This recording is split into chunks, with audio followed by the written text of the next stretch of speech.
Je pense que le bonheur, faut pas trop le rationaliser. Oh.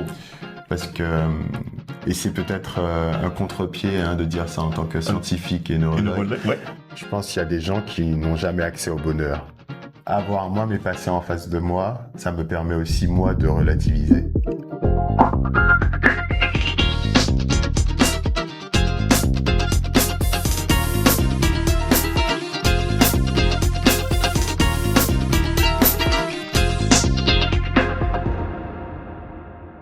Merci encore et on va accueillir Jérôme. Jérôme, comment vas-tu? Ça va et toi? Tranquille, toi? Bien. Est-ce que tu peux te commenter en quelques mots pour celles et ceux qui ne te connaissent pas? Je suis Jérôme, j'ai 33 ans, je suis guadeloupéen. Stop, t'es plus jeune que moi? La vie est douce. Il va falloir reprendre Jérôme. Vas-y, s'il te plaît, vas-y. Alors, je suis Jérôme, j'ai 33 ans, je suis abymien. Oh, fort. Je suis neurologue. Et puis, je suis content d'être là avec vous ce soir. Merci encore d'avoir accepté effectivement l'invitation. Yes. Voilà, merci encore au public qui est là, vous applaudir. Et on va entrer dans le vif du sujet. Alors, ça me va. Jérôme, est-ce que tu pourrais nous raconter un bonheur que tu ne peux plus revivre? Un bonheur que je peux plus revivre. Ah, ça c'est dur. Je dirais l'insouciance de l'enfance. Ça c'est quelque chose dont je suis souvent nostalgique. C'est-à-dire ne plus avoir de responsabilité, ne pas avoir de projet à mener, ne pas avoir la peur aussi, la crainte pour tes parents, parce que les parents deviennent vieux. Oui. Pas d'impôt. Pas d'impôts, ça c'est juste. Pas de budget à prévoir, enfin, Je vois. toutes ces choses-là, l'insouciance de l'enfance, de l'adolescence. J'étais un enfant assez insouciant, je crois. Ok. Donc, Rêveur ou pas? très rêveur. Ok. Très, très rêveur. J'avais 5000 personnes dans ma tête. Puis, Ok, il en reste ouais, combien? il y en a toujours. Ouais, il y en a toujours. Il y en a toujours. D'ailleurs, pour la petite histoire, il y a un bon pote à moi qui est aussi médecin, mais pas neurologue, qui dit que les neurologues sont soit en général fous, soit bizarres. Ok. Bon, moi, je pense que je suis un peu des deux. Ok. Et ça me va très bien. Ok. Donc tu assumes effectivement cette partie de toi. En fait, Ouais, cette clairement. partie de toi. Clairement. Ok. Clairement. Donc du coup, effectivement, tu as parlé du fait d'être insouciant, pas de la responsabilité, et tout. Et donc du coup, on a aussi parlé de ça, tu sais, en dehors du podcast, un peu avant, on avait un peu essayé de définir la différence entre bonheur et plaisir simple. Ouais. Est-ce que tu voulais toucher un petit mot par rapport à ça? Comme on a dit tout à l'heure, pour moi, le plaisir, c'est vraiment un truc plutôt ponctuel. C'est des choses simples de la vie. Je sais pas, moi, manger, là, je viens d'arriver en Guadeloupe. J'ai mangé mon petit ragoût de cabri, alors c'est un plaisir intense, tu vois. Je vois. Le bonheur, c'est autre chose. Justement, pour moi, le bonheur, c'est peut-être la quête de l'insouciance permanente, qui n'est pas possible dans la société dans laquelle on vit. Donc pour moi, j'ai toujours l'impression que le bonheur est quelque chose d'inatteignable. Mais c'est ma définition personnelle. D'accord. Il y a des moments où je me sens très très heureux et je pense que globalement, je suis assez heureux dans ma vie parce que j'essaie d'aller vers les choses qui m'animent et qui me motivent et qui me rendent un tout petit peu insouciant. Mais en quelque sorte, la vie et la société nous ramènent toujours à une espèce de réalisme qui m'empêche d'être dans cette insouciance permanente. Donc pour toi, la teinte du bonheur, c'est dans le fait d'être là en conscience, dans les plaisirs simples finalement, et de te déconnecter de toi-même, d'où l'insouciance. Et à la fois, pour toi, c'est quelque chose qu'il faut atteindre. Ouais, alors oui, on pourrait dire atteindre, mais en même temps, c'est compliqué cette définition. Comme je te disais tout à l'heure, je pense que c'est aussi une définition qui est dynamique en fait. Ma définition du plaisir et du bonheur n'est pas la même aujourd'hui que quand j'avais 20 ans. Donc il y a ce côté de la quête parce que bien évidemment, on est dans une société de performance, oui. C'était quoi ta définition du bonheur quand t'avais 20 ans? Excellente question. Est-ce que je m'en rappelle? C'est ça la question. Je suis sûr que c'était pas la même qu'aujourd'hui. Est-ce que je sais ce que c'était exactement? Je pense qu'à 20 ans, tu te connais pas assez. À 20 ans, t'es là, tu tu gravites autour, tu fais des études, tu rencontres des gens cool, tu fais la fête. T'es dans une espèce de... Enfin, moi, mais j'ai adoré mes années d'étudiant. J'ai vécu des années dingues. Mais en même temps, est-ce que le bonheur que tu penses être à 20 ans est le vrai bonheur? Ça, je suis pas sûr. J'ai l'impression qu'on se perd un peu, mais Non. c'est aussi des définitions qui sont tellement exigeantes et différentes. Et il y a tellement de facteurs qui jouent un jeu que c'est difficile pour moi d'avoir une seule réponse pour cette question. Mais justement, par rapport à ce que tu as dit, comme c'est dynamique, j'ai l'impression effectivement que c'est une définition, en tout cas pour toi, qui se redéfinit au fil des années. Mais j'ai l'impression que peut-être que tu as dit, t'avais des années d'études très folles, tu étais heureux à ce moment-là. Maintenant que tu as des années en plus, tu relativises le bonheur de l'époque, j'ai l'impression. Ouais, mais pour juste un exemple comme ça, quand j'étais étudiant, je pense que quand tu viens d'une île comme la Guadeloupe, t'as vraiment envie. Alors j'ai toujours eu beaucoup de plaisir à voyager quand j'étais étudiant, alors que je le faisais déjà avant, hein, quand j'étais déjà en Guadeloupe. Mais en étant étudiant, j'avais vraiment envie tout le temps de bouger. Je supportais pas forcément d'être à la maison seul, toujours chez les copains ou en week-end, ou tu vois. Alors qu'aujourd'hui, j'aime aussi prendre mon canoë, aller sur la lac parce que j'habite en Suisse. Et parfois, il y a des potes qui m'appellent, c'est pas cool pour eux, mais des fois, je réponds pas parce que c'est un plaisir personnel. Oui. Bisous. Exactement. Et je suis bien sur mon kayak tout seul, Oui. tu vois. Et des fois, j'ai besoin aussi de recharger les batteries et recharger ma batterie sociale. Ça fait partie d'un plaisir, tu vois. Et tu sais, on avait hâte de t'avoir aussi ce soir parce qu'on voulait avoir ton point de vue d'homme, mais aussi ton point de vue de neurologue, cette notion de bonheur. Et on voudrait savoir effectivement, du point de vue neurologique, qu'est-ce qui se passe dans cet état de bonheur? Alors ça, honnêtement, je sais pas. Il y a plein de choses qui se mettent en action au niveau neuronal. C'est de la neurobiologie poussée, avancée, que moi je maîtrise pas parce que c'est clairement pas mon domaine. Tu m'avais parlé effectivement de la différence entre neurologie et neurosciences. Absolument. Donc c'est plus les neurosciences qui pourraient répondre à ça? Alors moi, en tant que neurologue, j'ai déjà eu une certaine introduction à ce concept parce que c'est quand même la neuroscience et la neurologie. Mais c'est clair que c'est pas des choses dont je parle tous les jours, et puis les mécanismes finalement ils s'oublient assez vite en réalité. Et moi ma question c'est est-ce qu'il peut le savoir parce qu'il est neurologue? Il faudrait que quelqu'un puisse dire qu'il est Heureux. Le bonheur. Tu veux dire un patient qui pourrait dire qu'il est heureux, c'est ça? Mais attends, il y a une différence du coup entre heureux et bonheur. Oui. Pour moi, heureux, c'est plus... Ça, tu vois, finalement... Non, c'est bon, on y arrive. Je suis heureuse, tu vois. Mais peut-être que je n'ai pas atteint le bonheur. Mais je peux dire que je suis heureuse parce que du coup, j'accumule des plaisirs. Ouais, c'est vrai. Ça fait un petit peu... C'est toujours le côté équation, mais on se comprend. Mais je crois, pour rebondir sur ta question, je pense que le bonheur, faut pas trop le rationaliser. Parce que... Et c'est peut-être un contre-pied de dire ça en tant que scientifique et neurologue. Mais je pense que c'est une entité, un concept tellement humain que le traduire par une simple biologie serait super difficile. Mais finalement, on peut faire aussi l'analogie, on en parlait tout à l'heure avec les pathologies psychiatriques. Oui, vas-y. On peut pas juste... Et c'est aussi pour ça qu'on n'est pas encore arrivé aujourd'hui à dire, OK, on va soigner une bipolarité et pas la maquiller, et qu'on va soigner une schizophrénie ou une dépression chronique. C'est justement parce c'est des pathologies qui pour moi sont très complexes parce qu'elles sont multifactorielles. Et qu'il y a le côté biologique, mais qui n'est pas suffisant pour expliquer la genèse de la maladie. Et pour moi, le bonheur, c'est aussi ça. Ça veut dire que le bonheur, il y a probablement, on en parlait tout à l'heure avec Rachel, il y a un côté biologique, et puis ça c'est juste, typiquement la façon dont tu manges, la façon dont tu te vêtis, la façon dont tu te présentes au monde, ça agit sur ton bonheur ou ton sentiment d'être heureux à un moment, à un instant T. Mais par contre, je pense que il y a aussi une part de biologie, et c'est les deux qui font, c'est tous ces strates-là qui font que le bonheur est atteint ou pas. On avait... Ça va, Sainte-Catherine, pour la question? C'est bon? Ok. On avait aussi parlé de ça. Comme tu parles de strat, et tu avais parlé aussi du fait que on est des personnes complexes.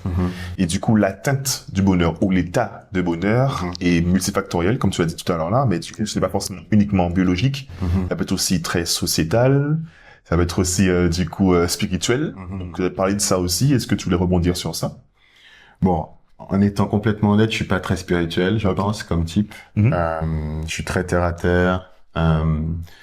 Mais aussi, j'ai conscience que, comme je disais, la société est celle qu'elle est. Et puis, moi, typiquement, il y a rien de plus cool actuellement que de manger moins de glucides.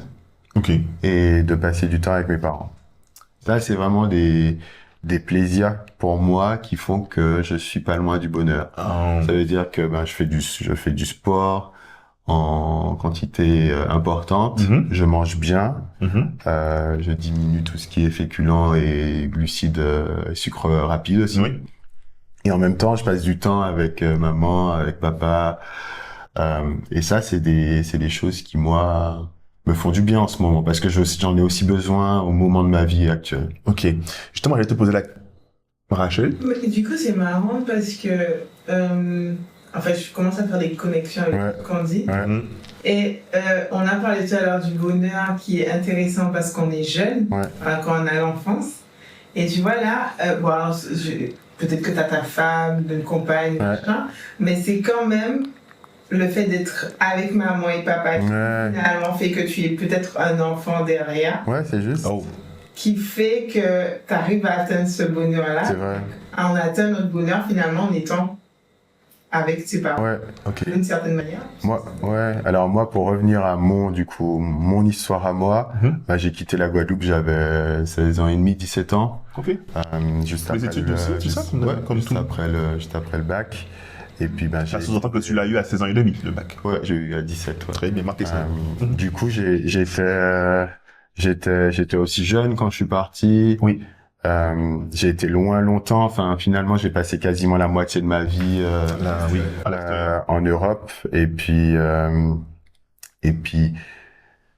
bon, voilà, je suis très fier de ma culture, de Guadeloupéen. Et puis, en étant dans une ville aussi internationale que Genève, on arrive aussi à pas rencontrer des gens forcément qui nous ressemblent, mais des gens qui nous ressemblent physiquement, mais des gens qui nous ressemblent dans notre façon de nous présenter au monde. Mais c'est vrai que là, ces 6 derniers mois, j'ai passé beaucoup de temps en Guadeloupe. Et je me suis rendu compte qu'il y avait des plaisirs simples. Et les plaisirs simples, pour moi, c'est d'enfiler une paire de baskets, aller courir à Babin. C'est faire du canoë avec mon cousin, aller regarder le coucher de soleil avec ma maman, boire une bonne bouteille de vin avec mon papa. Et c'est vrai, ça rappelle un peu l'enfance parce que probablement j'en avais aussi besoin. Et que, voilà. Avec papa, quand écoute, t'as vu que ça, c'est les... Excellent. Mais ça, c'est propre aux personnes de LA. On va pas... Les abîmes. Je crois qu'on va Merci, Rachel. Papa, parce que... Ouais, papa, on est là. Non, mais j'ai pas de problème avec ça, Avec le vin. À 15-16 ans, je volais un peu de vin de mon père. Bon, moi, c'était le rhum, mais bon, disons que ça va. Tout le monde. Allez, tout le monde a volé. Ici. Personne n'a volé le liqueur chez... Non, il n'y a que nous, bizarrement. Bon, après... Bon, on m'a surpris, j'ai dit, après un verre de vin, il me disait, bon, Timoun, déposez ça. Après le verre de vin? Après un verre de vin. J'aime bien tout papa. Mais oui, c'est un plaisir qu'on partage. Ok, je comprends bien. Je comprends bien. Yes. Première question toute basique, juste savoir pourquoi ça fait partie de tes plaisirs de faire du sport en quantité comme tu fais. Moi, ça me fait du bien. Il reste que je vais parler plus fort. Ah d'accord. Pourquoi faire du sport te procure du plaisir? C'est un plaisir. Oui, je compris ça. Ça permet un équilibre physique. Moi, j'ai besoin de me sentir bien dans mon corps pour être bien avec les gens. Et ça, c'est vrai que les études de médecine te confortent là-dedans, c'est vrai. Et tertio, finalement, l'activité physique aussi a un gros impact sur ton psychisme et sur ta façon à toi de te ressentir et de te voir, je pense. Moi, en tout cas, je le sens. Quand je reste 2 semaines sans faire de sport, je me sens moins bien, peut-être un tout petit peu moins confiant avec moi-même. moins envie de me montrer, moins envie de me présenter. Je suis quelqu'un d'assez sociable, donc j'aime bien rencontrer de nouvelles personnes. Mon job en plus me permet de le faire. Enfin, toutes les heures quasiment, je rencontre un étranger. Et le sport m'aide aussi à avoir cet équilibre-là, de pouvoir être bien moi en tant que jeune homme, et d'être bien face à l'autre, et de pouvoir de pouvoir être juste à l'aise en fait dans la société. Mais c'est très personnel. Non, en fait, je suis d'avis. Enfin, il y a plein de gens en fait qui ressentent ça, mais ça revient souvent. Ouais. Le bonheur de prendre une paire de baskets avec vous. Enfin, je suis parti. Je voulais juste avoir ton regard effectivement sur ça. Clairement. Souvent pour aider peut-être d'autres personnes. Mais genre typiquement, on peut passer un week-end. Ben là ce week-end, mes meilleurs amis se sont mariés à Paris. Du coup, j'ai pas fait beaucoup de sport depuis quelques jours. Mais le week-end d'avant, on n'avait rien prévu, et puis avec plusieurs potes, on s'est dit on va se lancer un défi. On est allé courir 20 km et c'était complètement spontané, et ma journée a pris une tournure que j'avais pas imaginé qu'elle prenne à ce moment-là, parce que tout simplement le fait de m'être dépensé le matin m'a donné une énergie de dingue à faire plein d'autres choses dans la journée. Et finalement, je me sens presque pas fatigué le lendemain, tu vois. L'hormone en question qui sécrétée, c'est bien la dopamine? Oui. Ok, d'accord. Ça, je sais. Mais justement, par rapport à des questions un peu comme ça, tu sais, on comprend un peu, tu sais, par rapport C'est toujours tricky pour un neurologue de répondre à des questions de neurobiologie, parce que c'est... moi, typiquement, mon domaine, c'est l'épilepsie. Oui. Alors, on peut parler de biologie d'épilepsie. Ça, Ça, tu pourrais, tu maîtrises. Ça, je maîtrise, tu vois. Là, je me sens bien. Mais c'est clair que la neurobiologie poussée, typiquement la psychologie, c'est des choses, c'est des niches, en fait. Oui. Et puis ça, je suis pas spécialiste. Mais de toute façon, depuis qu'on a commencé à discuter entre nous, on s'est rendu compte qu'on avait on avait des raccourcis dû à notre manque de connaissances. On a dû déjà définir, essayer de voir effectivement la différence entre bonheur et plaisir. Et avec toi, on se rend compte que la neurologie, c'est à part entière que la neuroscience, que la biologie. Enfin, il y a pas mal de choses, quoi. Ouais, clairement. Donc, du coup, on va quand même tâcher d'aller voir ces endroits-là. Tu nous diras, comme tu l'as fait. Ça marche. Tu vois, même au niveau corporel et au niveau du cerveau, au niveau du système nerveux, est-ce que se rappeler ces moments de bonheur permet justement, je reprends au cerveau et au corps de revivre ça? Ouais. Je pense, oui. Ok. L'espèce, tu dis, de reminiscence de moments de joie. Ouais. Moi, je suis le premier à le faire tous les jours. Ok. T'appelles ça comment?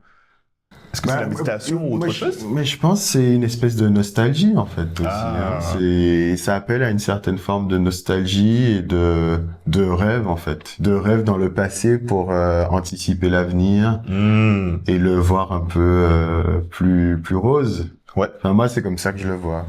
Il y a des fois où je revis des moments de succès où je me dis, ah ouais, mec, là, t'étais bon, quoi, tu vois. Est-ce que quand tu t'es remémoré ces moments de succès... Mais il y a aussi un truc un peu égo, hein. Il y a aussi un truc un peu égo, égo-mené, égocentré, je sais pas comment on peut dire, mais je pense finalement, l'ego, c'est important dans la vie, ça part dans le bonheur. Exactement. On n'en a pas parlé depuis tout à l'heure. Je pense que là, c'est inédit. Maintenant, la notion de l'ego dans le bonheur.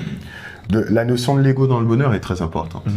Parce que tu peux être en couple et te sentir très heureux, dans ton couple, et finalement avoir aussi besoin de moments de réussite personnelle. Oui. Et finalement, peut-être des fois même dans ton couple où tu as l'impression d'être heureux, mais il suffit parfois de sortir de ça, de ton quotidien, et te rendre compte que peut-être que finalement c'est aussi un truc que tu fais ou que tu suis par une espèce de mimétisme de la société. Mais est-ce que c'est vraiment ça dont tu as envie? Je vois. Tu vois ce que je veux dire? Ok, donc c'est assez drôle, mais je reviens encore sur mes meilleurs amis qui se sont mariés ce week-end. Je suis super content pour eux. Oui, mais pour eux. Ouais, je suis super content pour eux qu'ils soient mariés et qu'ils aient envie de fonder une famille. Moi, je me situe pas encore vraiment dans cette étape-là de ma vie. mais c'est bien et ça va pour eux. Oui. Et c'est vrai, c'est des choses qu'on discute souvent entre amis. C'est quand le moment, tu vois, on a tous fait de longues études et puis on a tous 32, 33 ans et aucun d'entre nous n'a des enfants, même si on est en couple, tu vois. Et ça, c'est un sujet intéressant. Mais c'est un sujet qui est intéressant, qui questionne, qui suscite le débat, qui parfois fait qu'on est en contradiction avec nous-mêmes des fois. Oui. Et aussi, ouvre aussi finalement plein d'autres sujets. Ça veut dire, est-ce que tu fais, voilà. Oui, je vois ce que tu veux dire. On va pas creuser ce truc. Non, ça fait partie aussi de la notion c'est large après. C'est large, mais ça fait partie aussi de cette notion de bonheur. Et effectivement, maintenant, c'est la question du bonheur à deux et comment tu le définis. D'ailleurs, même dans ta réponse, tu as pu commencer à définir comment tu perçois le bonheur à deux. Si ton bonheur à deux, tu te sens enfermé, la notion de bonheur ne sera plus là. Ouais, c'est ça. C'est ça. Il y a commencer à le définir. Et puis ça dépend de la personne aussi, quand t'es en face de toi. Ouais. Moi, je sais que je suis assez indépendant. J'ai deux côtés. Je peux être très solitaire et en même temps, j'adore rencontrer de nouvelles personnes. Et la fameuse jauge sociale. Exactement. Et même dans mon couple, j'ai besoin aussi de moments où je suis seul. À part. On est revenu. Nicolas? Je vais rebondir sur le mimétisme dans la société. Enfin, dans la société, le mimétisme par rapport à la société. Par rapport au masque qu'on porte. Ça, c'est vrai. Donc et effectivement on évolue dans la société, dans les temps, et on absorbe des informations, des influences, on rencontre des gens, on est dans des églises, on est dans des entreprises. Donc on va se créer en tant que personne avec tout ça. Mais à un moment on va se créer un masque, en fait. J'ai l'impression que c'est ça qui fait qu'à un moment, on va porter un masque sans se rendre compte que c'est plus nous. Je sais pas si tu vois, parce que vous êtes tous d'accord avec la notion que le masque, la notion du masque. Mais à quel moment ça devient un masque, c'est plus nous. Comment le détecter? Comment s'en défaire et comment ne plus vivre avec. Mais justement, est-ce que le bonheur, c'est pas se défaire de ce masque, tu vois? Ah non, mais je suis sûr de ça. Mais là, j'essaie de comprendre, parce que en fait, le truc c'est que on essaie par exemple, je sais pas moi, on s'en rend pas compte qu'on peut demander à quelqu'un quel est ton bonheur, mais en fait, il est en train de donner le bonheur de quelqu'un d'autre ou à travers ce qui se fait. Mais c'est pas vraiment le sien. Le sien. Mais ça, c'est aussi. C'est inconscient. Bon, on est d'accord avec ça, mais c'est-à-dire, là, j'essaie de voir comment prévenir ça, comment le détecter si c'est déjà rentré sur nous, et effectivement, comment rester dans la société et ne plus avoir à le porter. Après ce que tu as exposé, le camp est déjà arrivé. Tu as déjà pris conscience que c'est un masque. Oui, bien sûr. C'est que tu es déjà dedans. Après, le comment arrive. Mais moi, ce que je trouve intéressant dans ce que tu dis, c'est que finalement, le bonheur dépend aussi d'une certaine maturité affective et émotionnelle. Ça veut dire que je pense qu'il y a des gens qui n'ont jamais accès au bonheur, typiquement. Moi, je pense qu'il y a des gens qui sont voués à vivre une vie non seulement malheureux ou pas forcément malheureux, mais en tout cas sans atteindre ou entrevoir le bonheur. Parce que tout simplement, ils n'ont pas atteint un niveau de maturité affective et émotionnelle pour se savoir eux-mêmes heureux. Et savoir eux-mêmes ce qu'ils veulent eux en tant qu'être humain. Individuel. Okay. Rachel? Je sais pas si vous voyez. C'est complètement compréhensible. C'est net. Ouais, enfin, j'avoue que c'est une notion que c'est maturité affective que je n'avais pas encore. Parce que je vais cogiter là-dessus. Mais toi, tu dis toi-même, tu vois, le masque, la notion de masque, c'est ta définition du bonheur, mais peut-être par rapport à quelqu'un d'autre, tu vois. Et pour moi, savoir aussi pouvoir se positionner face à des concepts qui sont quand même relativement abstraits, hein, si on est complètement honnête. Bah, c'est aussi pouvoir se mouiller et dire, OK, moi, je suis moi parce que je suis ça et je veux ça parce que, ben, j'ai parcouru ces thèmes-là et que je pense que c'est ce dont moi, j'en ai envie. Tu vois? Mais... Tout à fait naturel. Quand j'ai posé la question, c'est... Mais t'avais peut-être pas vu ça dans cet angle-là. Oui. Aussi, mais j'ai donné plusieurs étapes parce que, en fait, on est face caméra. Peut-être il y a des gens qui l'ont déjà détecté, mais il y a des gens qui ne l'ont pas encore détecté. Il y a des gens qui cherchent à... En fait, c'était pour donner trois jalons, en fait, pour pouvoir m'aider à arriver. Tu m'as dit... Et effectivement, tu as raison, Nicolas? Ils ne sont pas conscients du tout. Ou qui n'ont pas besoin de l'être aussi. On est dans une société, on est tellement avec les réseaux, les réseaux reviennent souvent. On se rend pas compte qu'on n'est pas nous-mêmes. Et c'est facile, et l'homme aime l'esprit grégaire, donc faire comme tout le monde. Donc c'est confortable aussi de penser et de vivre la vie des autres. C'est pour ça que peut-être que il y a des personnes qui portent ce masque-là, mais se posent pas la question, parce que finalement, ils sont d'accord avec. Et je pense que par rapport à ce que Jérôme a dit, il y a cette notion de maturité, mais finalement de prise de conscience en premier lieu. Tu vois, je pense. Rachel? Du coup, j'ai tellement de choses dans la tête. Bah, nous aussi, en fait. Ouais, je comprends. Non, c'est une comme ça. C'est qui devient comme ça. Je comprends. Ou la plus légère. La leçon que je voulais donner, c'est d'être peut-être face à un grand défi.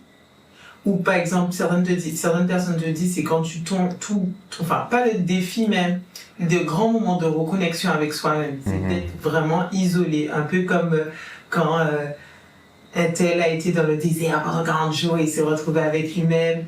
Ou tout simplement le fait de des fois toucher le fond, où on est face à nous-mêmes. Mais en fait, c'est pas que comme ça en fait, que tu détectes que tu avais un masque. Donc c'est là où c'est vrai que c'est particulier parce que tu peux juste te réveiller un jour et juste ne pas reconnaître l'espace où tu es, l'environnement, les vêtements que tu portes, ou, ce que tu manges. Tu comprends pas en fait ce qui se passe et tu te dis que tu n'es pas en accord avec ta vie, avec tes envies, etc. Clairement, ouais. Et, ne pas aussi savoir, alors comme il a dit, il faut s'en rendre compte, il faut le détecter. Je pense que déjà le simple fait, je pense qu'il y a plusieurs petites notions dans la vie au quotidien qui nous font comprendre qu'on n'est pas bien axé, aligné, mais en même temps, comme on est dans le mimétisme, on revient au mimétisme. C'est comme l'histoire d'un peu Matrix où t'as la pilule blanche, la pilule bleue, la pilule rouge, on te donne telle pilule, il y a un moment, il y a une rechute, mais en fait, tu te donnes vite fait la pilule, donc tu te rends plus compte que t'es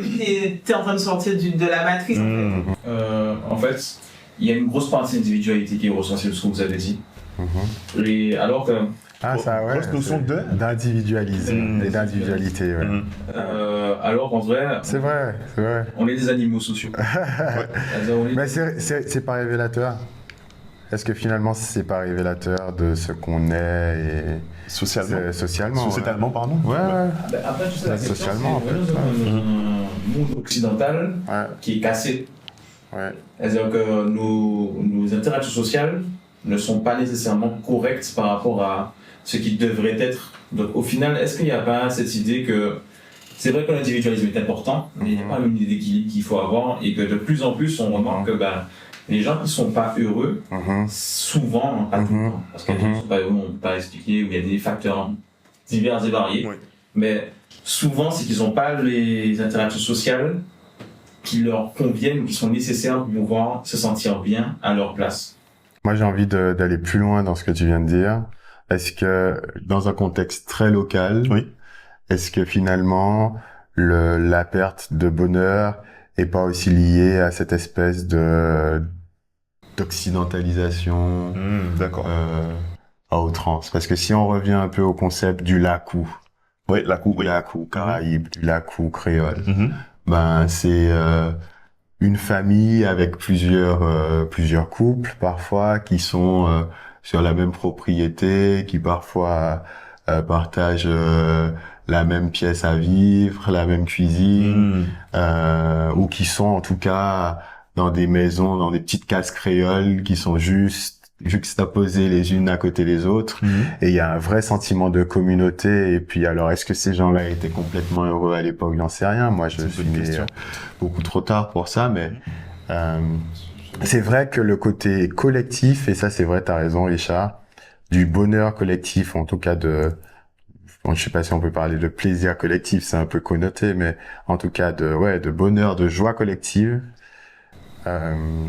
c'est peut-être un truc à prendre en compte effectivement la notion de bonheur. Clairement. Et du coup, pour toi, la notion de bonheur est forcément qu'intérieure ou extérieure? Je vais avoir l'avis de l'homme et du neurologue. Qu'est-ce que tu entends par intérieur, extérieur? Est-ce que par exemple le bonheur pour toi il est atteint par les choses qui sont extérieures ou vraiment un état d'être intérieur?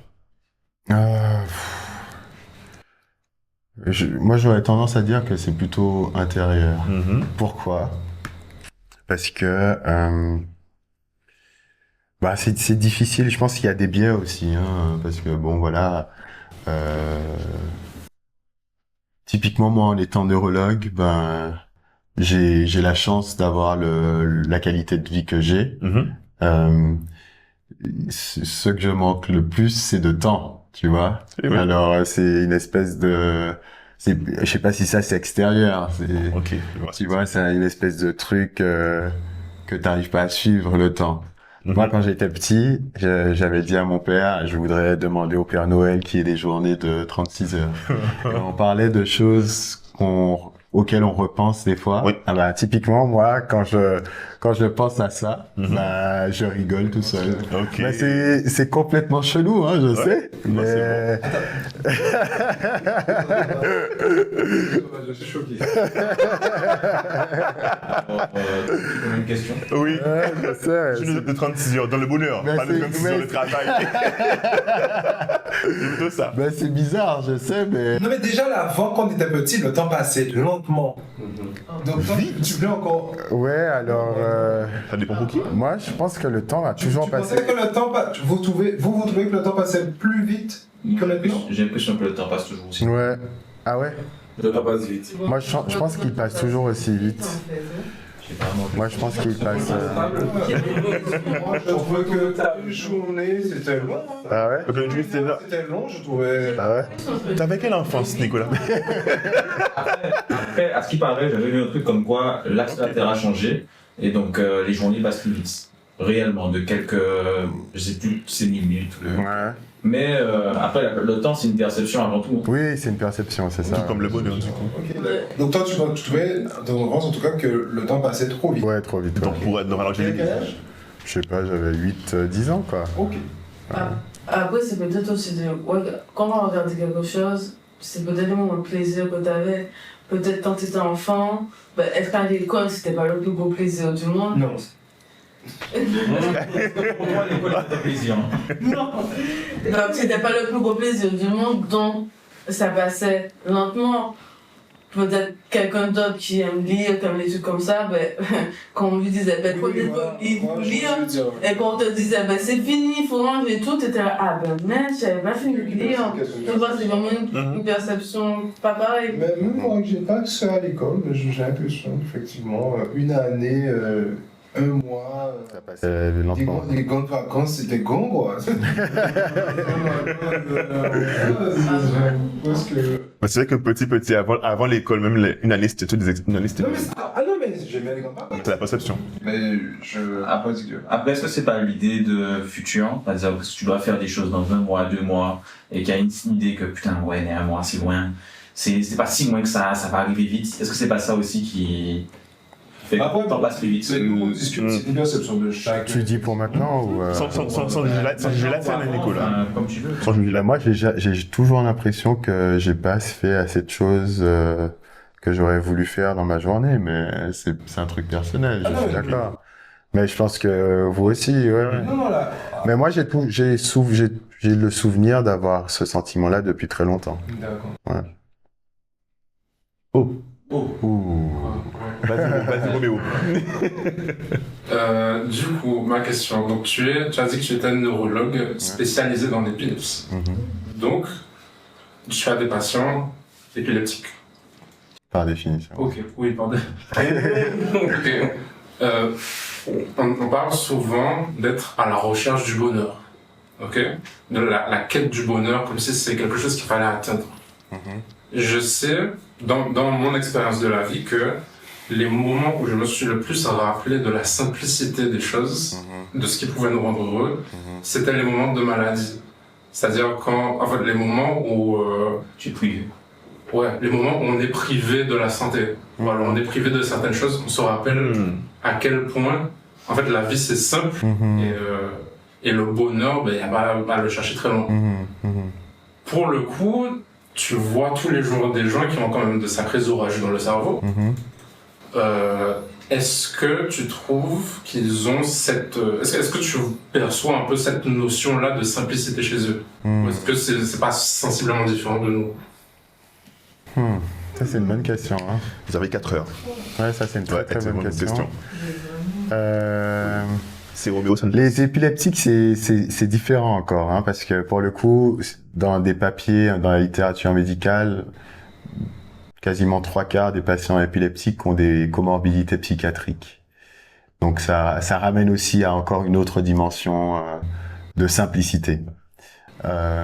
Mais c'est vrai que de manière générale, les patients que moi je vois en tant que neurologue, que ça soit des épileptiques ou autres, qui ont des maladies chroniques qui nécessitent des traitements chroniquement, c'est des gens qui ont une autre perception du plaisir ou du bonheur. Même si on le verbalise pas forcément, je le perçois. Et puis j'ai envie de prendre le truc dans un contre-pied. C'est parti. Avoir moi mes patients en face de moi, ça me permet aussi moi de relativiser tous les jours en fait, de façon permanente. Ça veut dire que je suis assez sensible, même si ça se voit pas forcément. Je suis quelqu'un de très sensible à fleur de peau, mais je peux renvoyer une image un peu fraîche, un peu froide même des fois.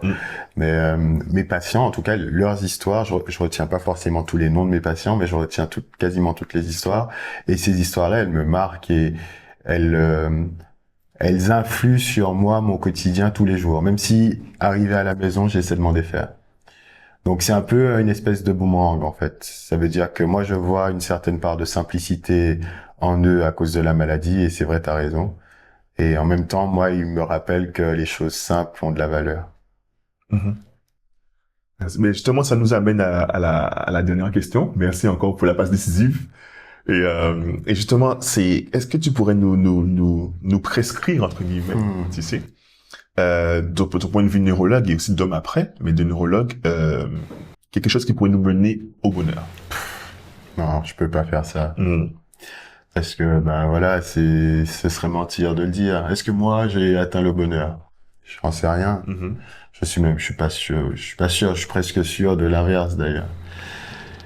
Et justement, peut-être pour revenir sur le bonheur en soi, hein, parce c'était super intéressant, on a abordé plein de notions différentes, et c'est là où on voit aussi que finalement, c'est pas un sujet qui est simple.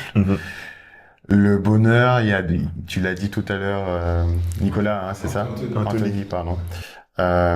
Tu l'as dit tout à l'heure, le bonheur, c'est une quête, peut-être, mais est-ce que le bonheur, c'est pas finalement un cycle aussi? C'est-à-dire que le bonheur, parfois, on l'atteint à des moments où on l'attend pas forcément. Et on est là, et puis, on a l'impression qu'on est c'est cool, j'ai assez d'argent sur mon compte en banque, j'ai la partenaire idéale, j'ai les amis autour de moi, j'ai la carrière que j'ai toujours voulu avoir. Et en même temps, est-ce que ça suffit à être dans un état de bonheur? Je suis pas sûr. Parce que tout simplement aussi, nos aspirations personnelles, l'influence de nos familles, de notre éducation, aussi conditionnent à cette définition de bonheur et ce qu'on voit aussi des autres. Et les amis, c'est important dans le bonheur. On n'a pas parlé beaucoup d'amitié, mais les amis, c'est important dans le bonheur. D'avoir des amis qui ont finalement la même religion de vie que nous. Fort. Qui ont des perspectives qui ressemblent aux nôtres. Ça, c'est des choses qui sont super importantes et c'est des choses auxquelles moi je m'attache beaucoup actuellement. Je pense passer un certain cap dans ta vie à 30 ans. On disait ça ce week-end là avec les copains pendant le mariage. t'as plus le temps de te faire chier avec des gens que t'as pas envie. Non mais sérieux, c'est vrai. Hein, on partage pas mal. On n'est pas là pour s'emmerder, quoi. Ouais. T'as plus envie de faire semblant, t'as plus envie d'être le cool guy, t'as plus envie d'être le gars qui est sympa et ami avec tout le monde. C'est ok de pas aimer les gens, en fait. Et puis ça aussi, ça fait partie du bonheur, en fait. Donc c'est ok d'être soi, finalement. Exactement. Et d'être soi de façon inconditionnelle. Même si c'est pas toujours super évident, mais sortir de chez soi et de se présenter au monde comme tu es et faire, si t'as envie d'être de travers et faire des trucs avec ton corps, bah tu fais, et ça qui fait de belle. Ça qui fait de belle. Mais je trouve que c'est... Moi j'ai une question. En fait, ce que tu prescris réellement, c'est de pas aimer les gens. Non, c'est pas ça. Non, j'aime bien le concept. mais en fait, ce que je prescris, c'est de pouvoir mettre aussi un point d'arrêt à des relations qui riment à rien. Oh. Ça c'est super important. Moi, je le fais depuis finalement pas si longtemps que ça. Hein. Je m'en suis rendu compte parce que justement, j'aime pas trop le conflit. Même si quand je m'énerve, tu vois. Quand je m'énerve, ça pète. Mais j'aime pas m'énerver pour rien. Et c'est vrai, il faut faire le tri parce que ça aussi, ça contribue aussi à l'équilibre et au bonheur. Et surtout, pour finir, le bonheur, c'est aussi la liberté. La liberté, c'est aussi sortir des cases toutes faites, tu vois. Ok. Moi, je suis pas que neurologue. J'aime aussi autre chose, tu vois. Exact. Donc, exact. Donc, c'est aussi ça. Et avant d'être neurologue, je suis Jérôme dans toute ma complexité. Et ça, pouvoir le réclamer, le vivre de façon intense et pleine, ben, ça participe un peu à mon bonheur. Merci Jérôme. Merci à toi. Merci encore. Aujourd'hui, on a développé la notion du bonheur. On se voit très bientôt. Merci encore. Merci au public. On peut s'applaudir. En passant, on a développé justement cette notion de liberté dans un autre podcast et on fait un shout-out à Sken. Merci encore Jérôme. Merci. Yes. Merci.